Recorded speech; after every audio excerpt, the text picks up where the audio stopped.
I arrived at the backyard just after the sun climbed high enough to burn off the morning dew. The scent of bacon sizzling on the grill mixed with the cheap beer being poured into red plastic cups.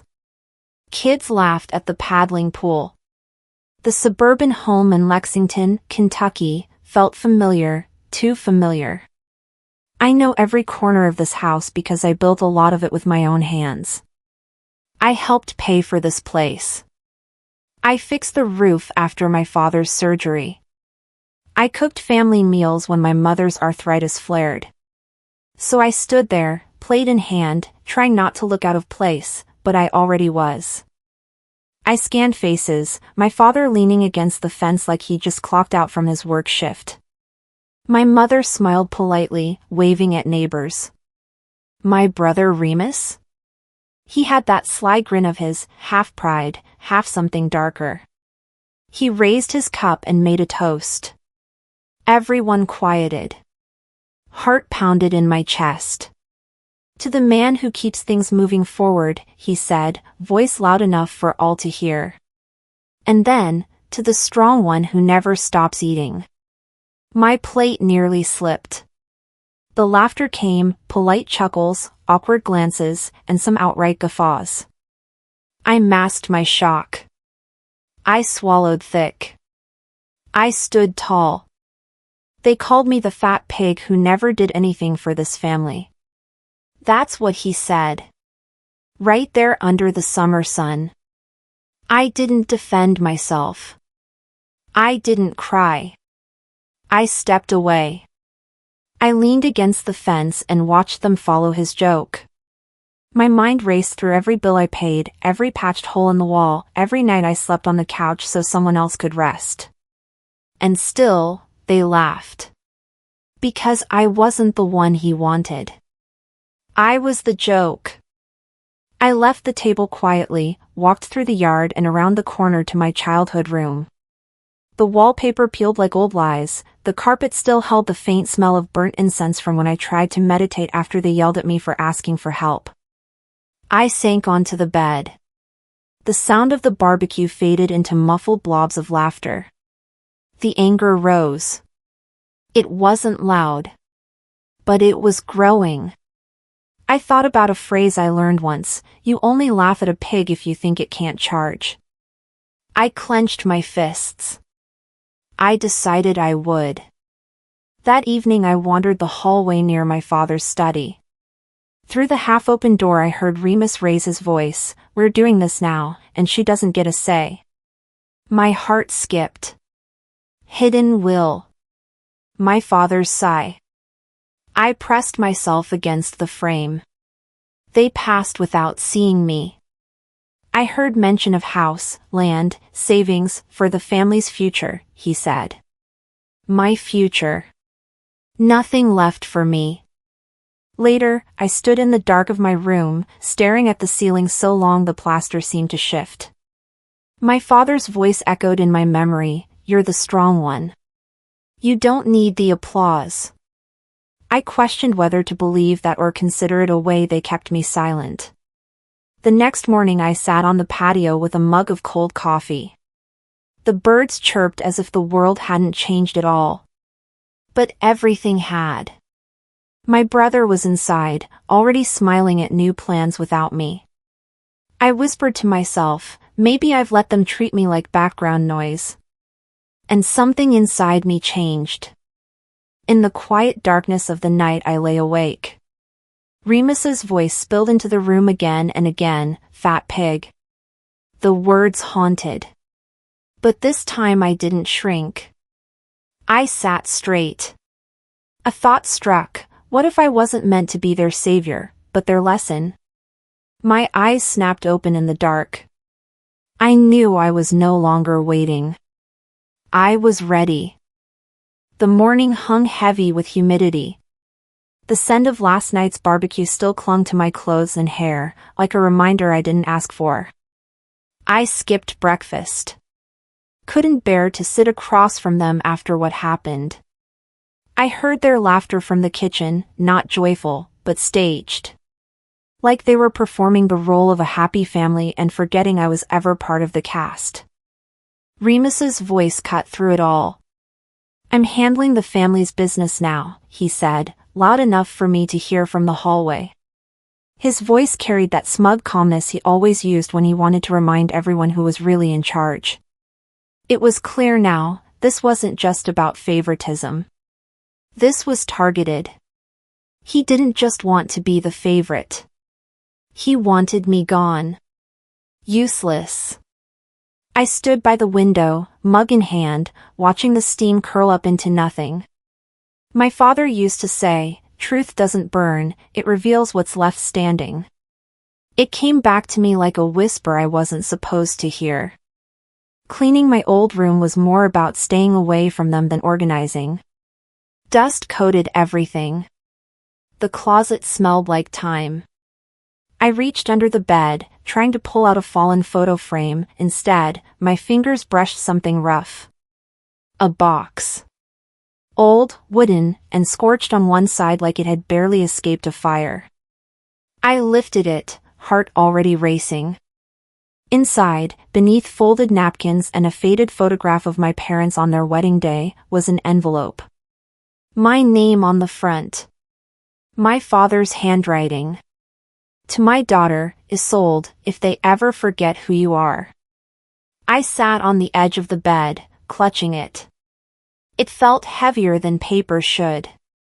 I didn't open it right away. I stared at it. Part of me didn't want answers. But I owed it to myself. The letter was dated just 2 months before he died. He wrote about the land. About how I kept it alive when no one else cared. He said I understood its soul, not just how to mow it, but how to respect it. He said he was proud of me, for everything they never noticed. And then, there it was, he intended to leave it all to me. The land, the savings, even the truck I fixed with my own paycheck. He feared Remus's temper. He feared what our mother might do under pressure. I folded the letter back with shaking hands. My throat tightened, but I didn't cry. Not yet. He saw me. He knew. All those years I thought I was invisible, turns out I was just ignored. By the next morning, I was sitting across from our family attorney in downtown Lexington. Mr. Grover had been in that office longer than any of us had been alive. His walls smelled like oak and old secrets. When I slid the letter across his desk, he didn't speak for a long time. "Just read." Then he leaned back with a sigh. "There was a second will," he admitted. "Submitted 2 weeks before your father passed." I leaned forward. "Was that the version used?" He nodded slowly. "Your mother brought it in. Remus was with her." I questioned the signature, it looked rushed. "But she insisted. Said your father was clear. And she had power of attorney at that point."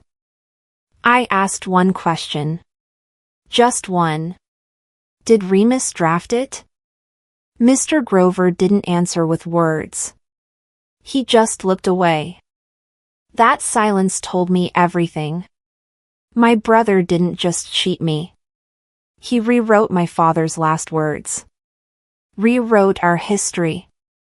And they let him.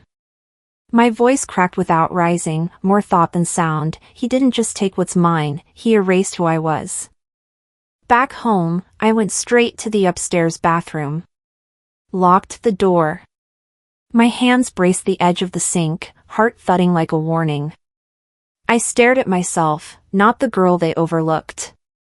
The woman who stayed. Who helped. Who remembered birthdays no one else bothered with. My reflection stared back with those tired eyes, my father's eyes. And I whispered, "You knew." I remembered his hand trembling at the dinner table one night, just weeks before he passed. He tried to tell me something.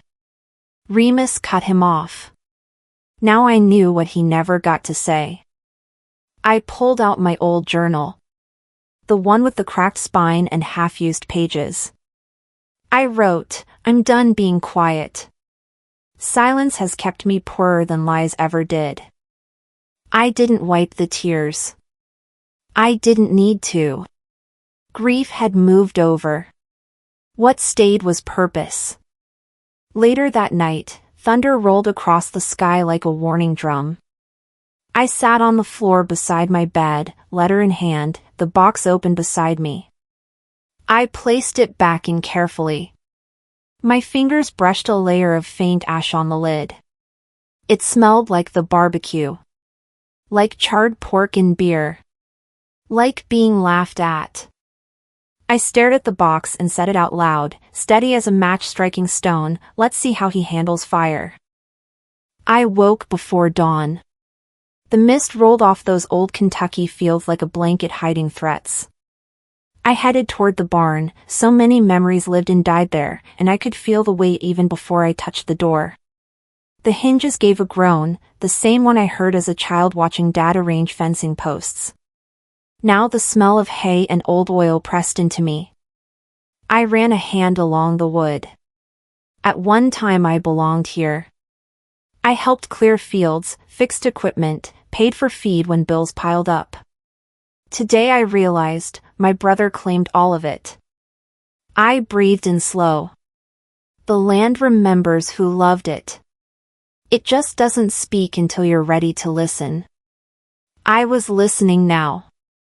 I searched through boxes, rusty tools, dried-up notebooks, Dad's measuring tape. My fingers found a loose board behind his workbench. I pulled it free. Beneath it sat a small metal recorder. Dust thick enough to hide fingerprints. The label read, "Sunday." My hand shook. Dad recorded his thoughts when he believed no one else would listen. I pressed play. The crackle. Rain tapping the barn roof. Then his voice, "If anything happens to me, don't trust Remus. He's not himself anymore." Then a door creak in Remus's voice, calm but cold, "Sign it, old man, or I'll make sure she never gets a thing." Silence. I dropped to my knees. The rink of betrayal wound through each word. He didn't just steal a signature. He stole the promise of a father's choice. I didn't move for minutes. My father's voice echoed in the solitude, his hope and fear frozen in time. I heard his trembling hand at dinner, chapter 2, and I realized it wasn't age, it was powerless. Rage and guilt rose inside me. Guilt I missed the signs. Rage I sat quiet while they rearranged my life. The recorder trembled in my palm like a mine. I did not cry. I did not shout. I pressed a finger to my lips and whispered, "This is evidence. It's not just family drama. It's proof." Stepping outside, I encountered Remus standing by the porch, cigarette glow haloed by the dawnlight. He sneered when he saw me, messy hair and dirt on my clothes and tears in my eyes. "Reliving old memories, little sister?" he mocked. I held up the recorder. The barn door, this time, creaked open behind me. I pressed play loud. His smirk collapsed. He lunged for the recorder, but I stepped aside. "You took everything from him," I said quietly, but the words echoed in the still air. He spat, "Edited garbage." He stepped toward me. My voice stayed even. "No. You're the one hiding behind edited garbage." I turned and walked away. This time I left him silent. On the dirt road I sat in my old truck. The recorder rested next to me on the vinyl seat. I watched the sunrise through the windshield, the barn silhouette shrinking behind. I thought about revenge. Not quick. Not loud. Slow. Calculated. I would learn the rules before throwing the punch. My father used to say, "Justice doesn't shout. It waits until the guilty beg for silence." I traced his words with my finger on the recorder's cold metal. That night, lightning sliced the sky. I stood by the barn door again. Remus stood there with a matchbox between his fingers. Our eyes locked. He raised the box, threat unspoken. I didn't blink. I didn't move. I was ready.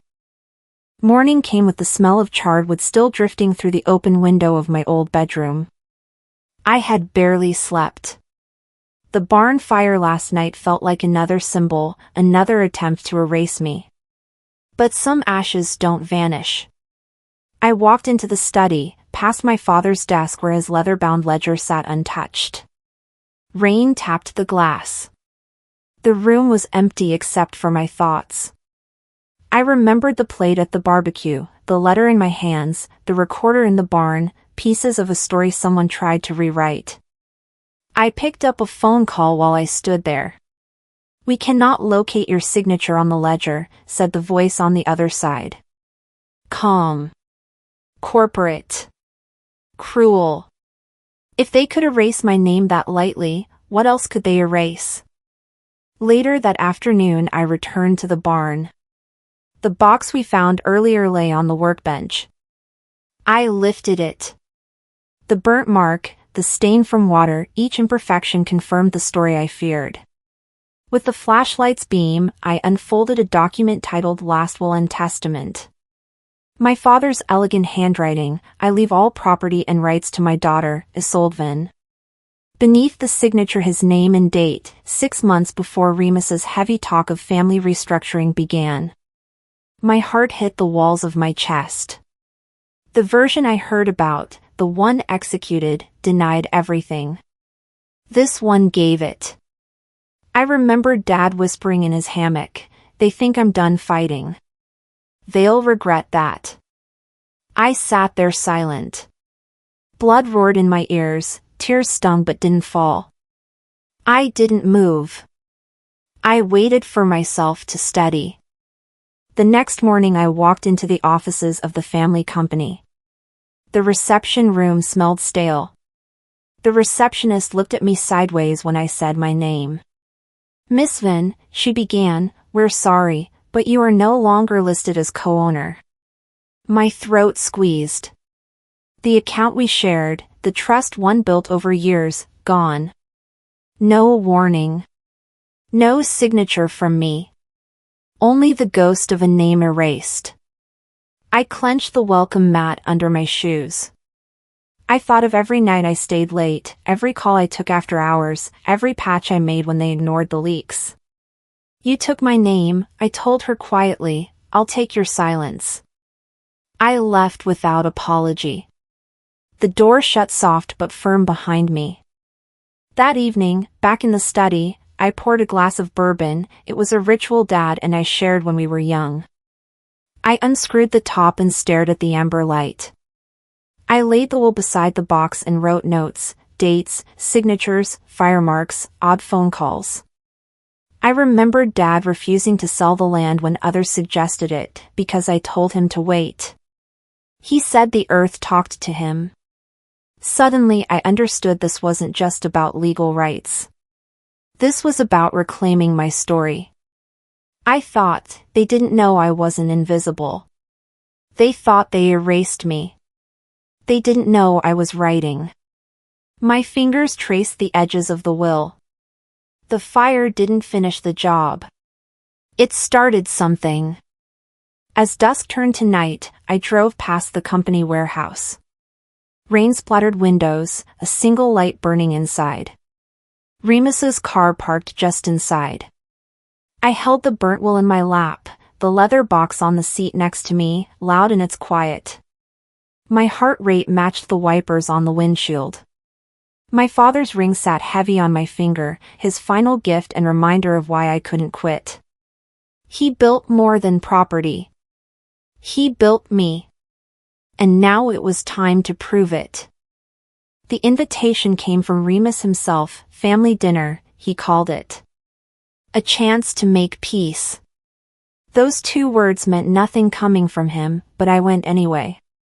The old house still smelled like the smoke that never left its walls, and the kitchen buzzed with forced chatter. I took my father's seat at the head of the table. Remus noticed but said nothing. Mother kept her eyes down, fidgeting with her napkin like she could fold herself small enough to disappear. The roast chicken in the center of the table was cold before anyone touched it. Remus smiled, too bright, too rehearsed. He poured wine into everyone's glasses like a host on TV. His voice had that slippery calm that always came before cruelty. I sat still, my hands folded. Some people use knives for eating, I thought, watching his reflection in the silverware. Others use them to carve silence. I'd rehearsed this moment in my head for days. Not the shouting. Not the chaos. Just the timing. The quiet kind of war my father would have understood. Dinner dragged on with hollow laughter. Remus started talking about the future of the estate, the company, the legacy, his usual sermon about responsibility. I waited until the room fell still, then reached into my bag and placed two things on the table, the burned letter and the voice recorder. You might want to hear this before dessert, I said. The click of the recorder echoed in the dining room. My father's voice filled the air, trembling but unmistakable. If anything happens to me, don't trust Remus. And then Remus's drunken threat, sign it, old man, or she gets nothing. My mother gasped, hand flying to her mouth. Remus stiffened but forced a smirk. That's out of context, he said, voice thin. Dad was confused. He was old, sick. I cut him off. Then why were you in the barn last night with a matchbox? He froze. Everyone stared. Even my aunt, who usually avoided conflict, leaned forward. What's she talking about, Remus? She asked softly. He laughed, but it came out wrong. Shaky. Empty. You've lost it, Isolde. I looked at him, calm as stone. No, Remus. I've finally found it. The silence that followed was heavier than any scream.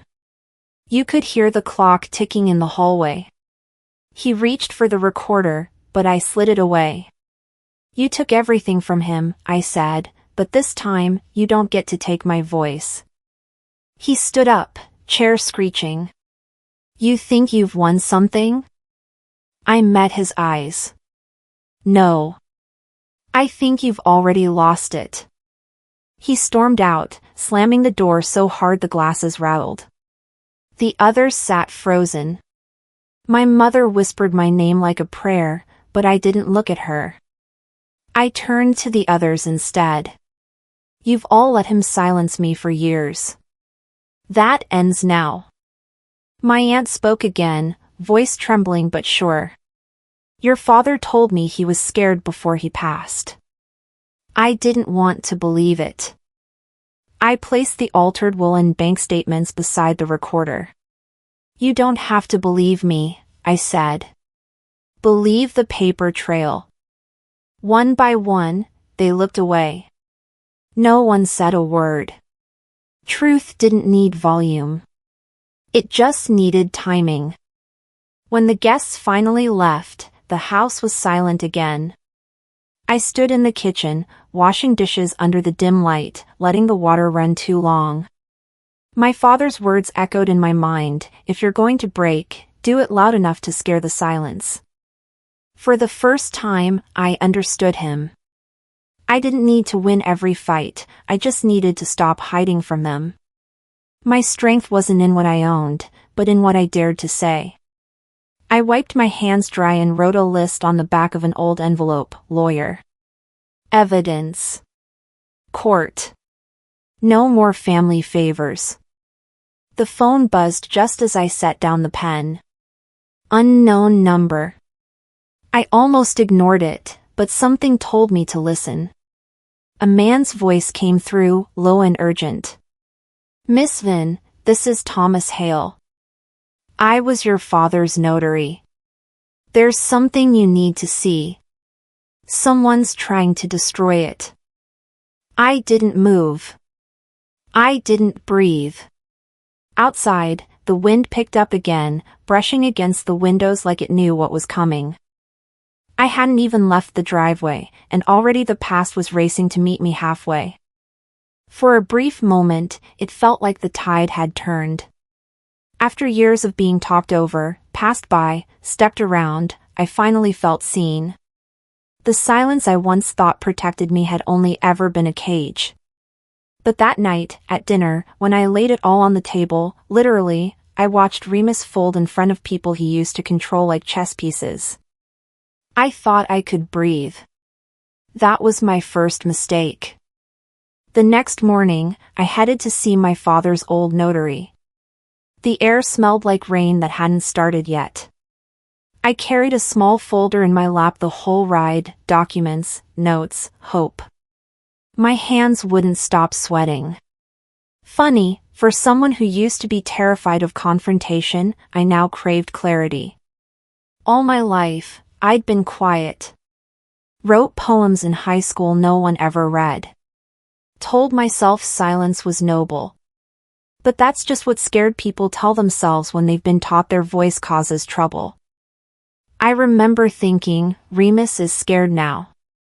That's why he's gone quiet. I should have known better. The quiet wasn't surrender, it was the inhale before the blow. I got home late morning, kicked my shoes off by the door. My phone buzzed like it was being electrocuted, calls, texts, notifications stacking faster than I could swipe them away. Then I saw the video. A clip. Maybe 10 seconds. Me. Yelling. My mother crying in the corner. You couldn't hear the full sentence I said, just enough to make me sound unhinged. Angry. Dangerous. The caption, posted by Remus, "This is what happens when unstable people get desperate for money." It spread like wildfire. Facebook. Local Twitter. My old students. My neighbors. My boss. The college emailed within hours, "We're placing you on temporary leave pending clarification of the situation." They didn't even ask for my side. Just silence. The kind I used to think made me safe. I didn't cry. Not right away. Just stood in my kitchen staring at the phone, feeling the ground tilt under me. I wasn't being judged by truth anymore, just noise. A noise Remus had fine-tuned to drown me out. That afternoon, I walked downtown. Needed air. Regret. Maybe a new face. But even fresh air didn't feel clean anymore. People I've known since grade school turned their heads. One woman I used to carpool with clutched her purse like I'd lunge. Some teenage kid laughed and whispered, "Guess the crazy finally snapped." I kept walking. Past the diner. Past the old courthouse. Until I found myself at Dad's grave. No words came out. I just stood there, hands in my coat pockets, waiting for something to break open. A thought circled, you can survive being hated by strangers. What breaks you is being doubted by people you fed your soul to. My phone buzzed again. A message from Remus, "Still think the truth sets you free?" I didn't answer. Just sat in my car until the sky darkened, letting the rage ferment slow and deep. Later that night, I watched the video again. Not because I needed to, but because I knew him. Remus never does anything clean. He's flashy. Sloppy. He forgets details. I paused the clip, rewound, paused again. There. In the mirror behind me, barely noticeable unless you were looking for it, a reflection of a phone. Not mine. Someone else filming from a different angle. My brain kicked into gear.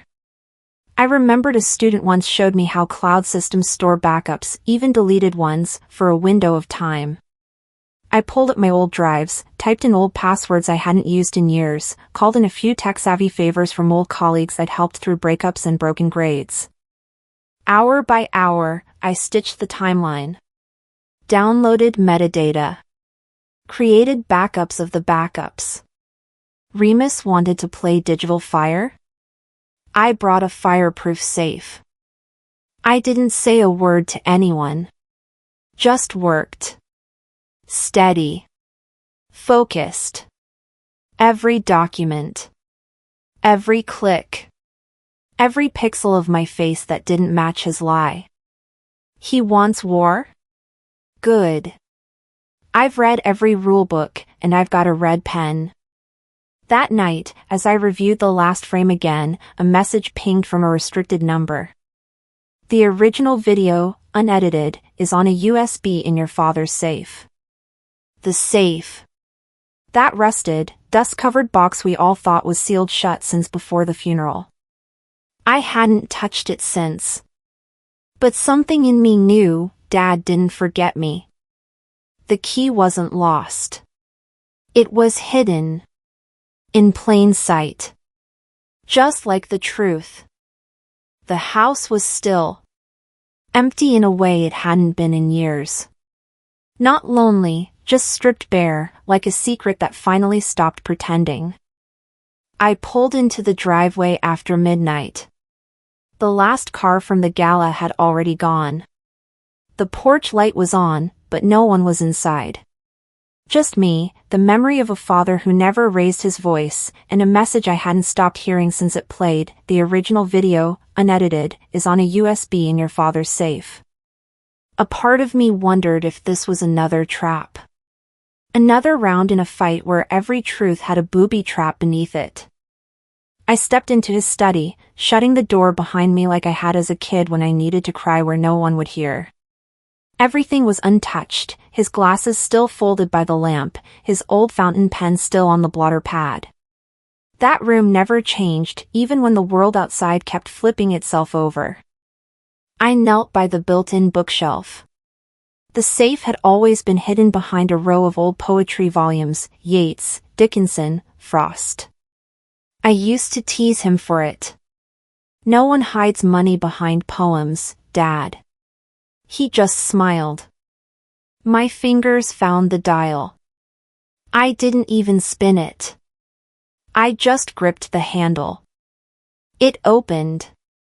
No code. No resistance. No trick.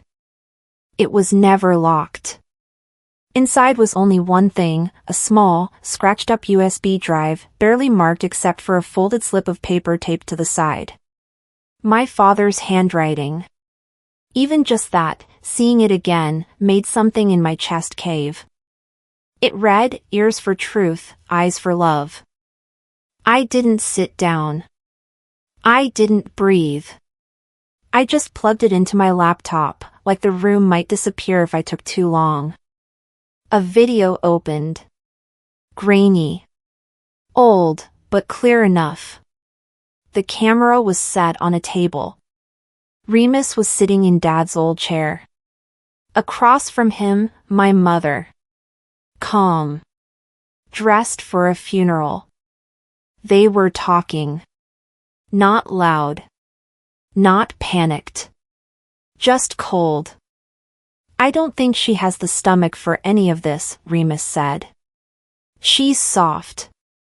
Always was. But she's still legally on everything unless we clean that up. Mother didn't flinch. Didn't blink. She just nodded. Do what you must, she said. Just don't let her suffer too much. She's still my daughter. Then it cut. I didn't move. Didn't blink. Another file began on its own. This time it was just my father, alone, looking into the camera. He was holding something, his wedding ring. His voice was steady. If you're hearing this, Isolde, I failed. I thought I could shield you from all of it. But I was wrong. I wanted peace. I let silence stand in for protection. But know this, my silence was never consent. I paused the video and stared at the screen until the cursor disappeared. Then I hit play again. This time, I noticed something. The flower pin on his jacket. Forget-me-not. He'd given me one just like it before he passed. It was in the drawer next to my bed. The same one Remus had put on the fake footage of me in that doctored video. My father wore that pin with pride. Remus used it as a prop. They built this house from stone and shame. And yet the foundation was always fear. I curled up on the old leather couch in the study, arms around my knees, laptop still open. I didn't cry. Not even once. I felt cracked, not broken. I whispered to the dark, now I know everything. And knowing is stronger than forgiving. The next morning, I found her in the kitchen. My mother. Quiet as always. She was stirring sugar into coffee like it was the only thing left in the world she could control. I opened the laptop and played the clip. No words. No accusation. Just truth. She didn't stop stirring, but her spoon started trembling. I asked her, "Did you know?" Her eyes didn't lift. Just one line. I knew what I couldn't afford to unknow. It landed like a blade. She set the spoon down, finally meeting my eyes. Silence keeps families alive. I stared back at her. Silence doesn't keep families alive. It just teaches them how to die quietly. I left without another word. Not angry. Just done. Back upstairs, I sat down, took a breath, and uploaded both videos to a journalist I used to teach. Anonymous drop. No name. No note. I hovered over the send button. Then came the knock. 3 taps. Steady. Not hurried. I opened the door. It was Magnus. He looked pale. Unsteady. Like someone had just told him something that tore a hole in the part of him that still believed in safety. In his hand was a photo. I thought he came to threaten me again. But what he held was proof of something even worse. The house was still. Empty in a way it hadn't been in years. Not lonely, just stripped bare, like a secret that finally stopped pretending. I pulled into the driveway after midnight. The last car from the gala had already gone. The porch light was on, but no one was inside. Just me, the memory of a father who never raised his voice, and a message I hadn't stopped hearing since it played. The original video, unedited, is on a USB in your father's safe. A part of me wondered if this was another trap. Another round in a fight where every truth had a booby trap beneath it. I stepped into his study, shutting the door behind me like I had as a kid when I needed to cry where no one would hear. Everything was untouched, his glasses still folded by the lamp, his old fountain pen still on the blotter pad. That room never changed, even when the world outside kept flipping itself over. I knelt by the built-in bookshelf. The safe had always been hidden behind a row of old poetry volumes, Yeats, Dickinson, Frost. I used to tease him for it. No one hides money behind poems, Dad. He just smiled. My fingers found the dial. I didn't even spin it. I just gripped the handle. It opened. No code. No resistance. No trick. It was never locked. Inside was only one thing, a small, scratched-up USB drive, barely marked except for a folded slip of paper taped to the side. My father's handwriting. Even just that, seeing it again, made something in my chest cave. It read, "Ears for truth, eyes for love." I didn't sit down. I didn't breathe. I just plugged it into my laptop, like the room might disappear if I took too long. A video opened. Grainy. Old, but clear enough. The camera was set on a table. Remus was sitting in Dad's old chair. Across from him, my mother. Calm. Dressed for a funeral. They were talking. Not loud. Not panicked. Just cold. "I don't think she has the stomach for any of this," Remus said. "She's soft. Always was. But she's still legally on everything unless we clean that up." Mother didn't flinch. Didn't blink. She just nodded. "Do what you must," she said. "Just don't let her suffer too much. She's still my daughter." Then it cut. I didn't move. Didn't blink. Another file began on its own. This time it was just my father, alone, looking into the camera. He was holding something, his wedding ring. His voice was steady. "If you're hearing this, Isolde, I failed. I thought I could shield you from all of it. But I was wrong. I wanted peace. I let silence stand in for protection. But know this, my silence was never consent." I paused the video and stared at the screen until the cursor disappeared. Then I hit play again. This time, I noticed something. The flower pin on his jacket. Forget-me-not. He'd given me one just like it before he passed. It was in the drawer next to my bed. The same one Remus had put on the fake footage of me in that doctored video. My father wore that pin with pride. Remus used it as a prop. They built this house from stone and shame. And yet the foundation was always fear.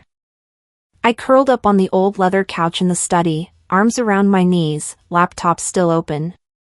I didn't cry. Not even once. I felt cracked, not broken.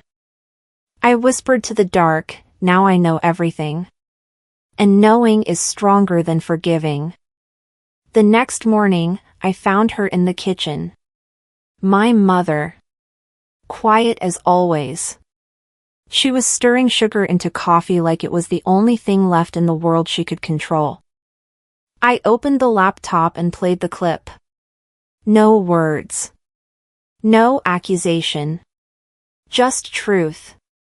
She didn't stop stirring, but her spoon started trembling. I asked her, "Did you know?" Her eyes didn't lift. Just one line. I knew what I couldn't afford to unknow. It landed like a blade. She set the spoon down, finally meeting my eyes. Silence keeps families alive. I stared back at her. Silence doesn't keep families alive. It just teaches them how to die quietly. I left without another word. Not angry. Just done.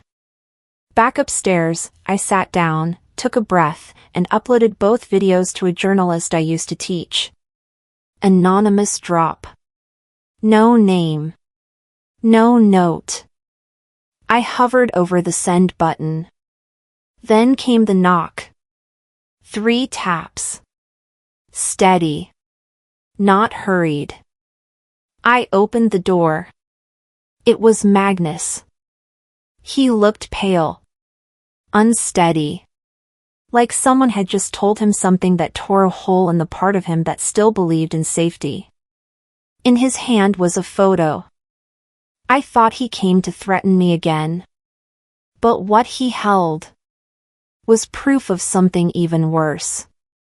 Magnus stood at my door, holding an envelope so old it looked like it had survived a flood and a fire. His other hand clutched a faded photo. He didn't speak at first. Just handed them to me and stepped back like what he carried might explode. The picture stopped my breath. A younger version of my mother, maybe late 20s, holding hands with a man I'd never seen. Standing beside them, two boys. One of them was Magnus. The other I couldn't place. She left us, he said. Before she met your father. Walked out and never looked back. I didn't move. Didn't blink. It didn't register all at once. My mother had a whole life before the one she built here, a whole identity, erased. She told us she'd be gone for a week, Magnus said. Then nothing. Not a call. Not a letter. Just gone. Changed her name. Started over. He looked down at the porch, like even standing on my father's welcome mat made his stomach turn. She's ashamed. That's why she stayed silent. Why she let it all happen. She thought disappearing again might be easier than facing what's coming. I nodded once. Not because I agreed, but because I understood now. Not her. But the pattern. She might try to run, he added. Again. Later that morning, I found her in the guest bedroom. She was folding blouses into a single suitcase. Neatly. Slowly. Like she'd packed for escape before. She didn't flinch when I stepped into the room. Didn't act caught. She looked up, but not with fear. Just exhaustion. I saw the photo, I said. And I know about the boys. She paused, hands still on the soft fabric. I thought if I buried it deep enough, she whispered, I could be someone else.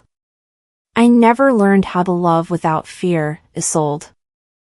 I leaned against the doorframe. There was no anger left in me. Just bone-deep tired. I don't forgive you, I said. She nodded, as if she'd already prepared for that. But I release you. She blinked hard. Then nodded again. That's the most love I've ever been given, she said. She rolled the suitcase to the front door herself. I didn't stop her. Didn't hug her. She didn't ask for either. She walked away like someone who knew how this part ends. I spent that night alone in the living room. All the lights off. Just me and the kind of silence that doesn't press on your chest, it just reminds you you're breathing. I thought about selling the house. Letting the whole place rot in someone else's name. But instead, I started to write. Not revenge. Not even closure. A memoir. For people like me. Survivors of quiet betrayals and generational shadows. I included everything, my father's tapes, the letters, my own journal entries from years I thought I was just being dramatic. A journalist I once taught asked if she could serialize it. I said yes. Weeks passed. Letters came in. Strangers. Older women. One man who said, I didn't even know it was abuse until you named it. Pain, when shared, becomes less about suffering and more about truth. I returned to my father's grave one morning, the grass still wet from a storm the night before. I knelt and left the photograph Magnus gave me. Tucked behind it, a note that simply read, even your lies tried to protect me. No one ever saw Remus again. Rumors said he fled the country. Others claimed he changed his name, again. I didn't care. His part in my story was over. I adopted a dog. A big, slow, droopy thing I named Wallace. After a teacher I had in college who once told me, only those who walk alone find the edge.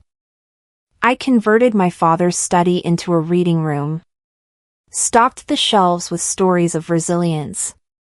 Made space for women coming out of abusive homes. No announcements. Just quiet help. My life became simple. Not peaceful. But free. And then, one morning, there was a small package on my doorstep. No note. No return address. Just a plain flash drive inside. Labeled, "Before the fire."